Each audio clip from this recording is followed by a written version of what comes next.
आमचंच दुर्दैव की अस्मिताच्या या अवस्थेत तुझ्याशी संबंध सुद्धा तोडू शकत नाही आम्ही, असं पूर्णाजी सचिनला म्हणालेत.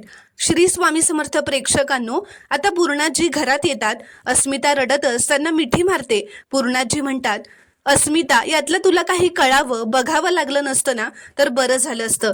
तर सचिन म्हणतो, मी सुद्धा तिला तेच सांगत होतो पूर्णाजी. तर पूर्णाजी चिडतच सचिनला म्हणतात, तुझ्याशी बोलत नाहीये मी. या घरानं नेहमीच तुझा जावई म्हणून मान ठेवलाय, पण ती तुझी योग्यता तरी आहे का?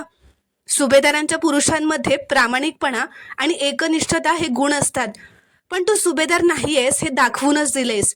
अस्मिताला जी जखम दिलीयस ती कधीही भरून न येणारी आहे.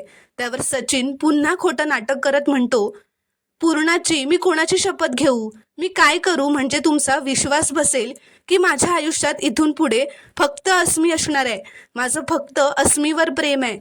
तर पूर्णाजी म्हणतात, तू अस्मिताला दुखावलंयस सचिन, स्त्री म्हणून तिचा अपमान केलायस, पण कोणत्याही स्त्रीची तुला किंमत असेल असं वाटत नाहीये. तर सचिन म्हणतो, पूर्णाजी मी पण माणूसच आहे ना, आणि माणसाकडनं चुका होतात.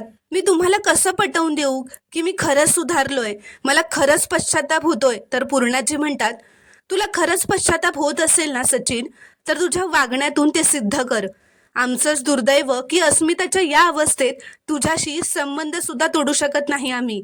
तर आता सचिन गुडघ्यावर बसून हात जोडून अस्मिताची माफी मागतो.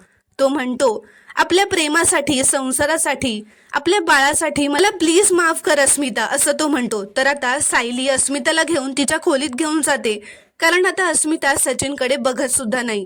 तर सचिन तिचा हात धरायला पुढे येतो. तर पूर्णाजी म्हणतात, थांब सचिन, अस्मिताच्या जवळ येऊ नकोस, त्यापासून ना तू लांब राहिलेलंच बरं. तर आता सगळे आपापल्या खोलीत निघून गेल्यावर प्रेक्षकांनो, हा निर्लज्ज सचिन केसावरून हात फिरवून गालातच हसत म्हणतो, आज फासे जरा उलटे पडले खरे, पण हा खेळ मीच जिंकणार आहे.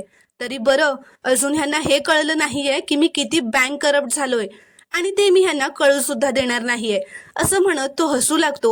अशा प्रकारे प्रेक्षकांनो, हा सचिनने माफी मागण्याची सुद्धा खोटी ऍक्टिंग केलेली असते. एवढंच नाही तर ह्याने बँकांमधून लोन घेऊन फसवलेलं असतं आणि इंडियामध्ये पळून आलेला असतो. आता पुढील भागात काय होणार हे पाहणं खूपच रोमांचक ठरणार आहे. व्हिडिओ आवडल्यास एक लाईक नक्की करा आणि चॅनलला प्लीज सबस्क्राईब करा.